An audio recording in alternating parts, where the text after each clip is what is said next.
బంగ్లాదేశ్ ప్రభుత్వం హిందువుల మారణ హోమానికి ప్లాన్ చేసినట్లు కనిపిస్తోంది. అక్కడ హిందువుల కోసం పనిచేసిన ఏ ఒక్కరిని వదలకూడదని నిర్ణయించుకున్నట్లు తెలుస్తోంది. తాజాగా ఆ దేశం నుంచి భారత్కు వస్తున్న ఇస్కాన్ ప్రతినిధులను బంగ్లాదేశ్ అడ్డుకుంది. బెనాపోల్ బోర్డర్ దగ్గర సరిహద్దు దాటుతున్న 63 మంది ఇస్కాన్ ప్రతినిధులను బంగ్లాదేశ్ ఆర్మీ నిలువరించింది. వారి దగ్గర ట్రావెల్ పర్మిషన్లు అన్నీ ఉన్నా కూడా ఆర్మీ అధికారులు అడ్డుకున్నారు. వారిని భారత్లోకి వెళ్లనిచ్చేది లేదని తేల్చి చెప్పేశారు. వీరిని అనుమానితులుగా గుర్తిస్తూ అడ్డుకున్నామని ఆర్మీ అధికారులు చెబుతున్నారు.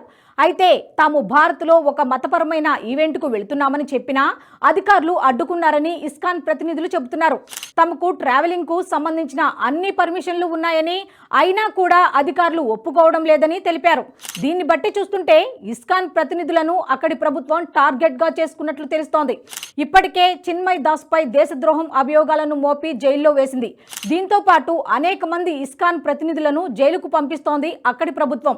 దీనిని బట్టి బంగ్లాదేశ్లో ఇస్కాన్ ఆనవాళ్లు లేకుండా చేయాలని యుఎస్ ప్రభుత్వం కంకణం కట్టుకుందా అనే అనుమానాలు వ్యక్తమవుతున్నాయి.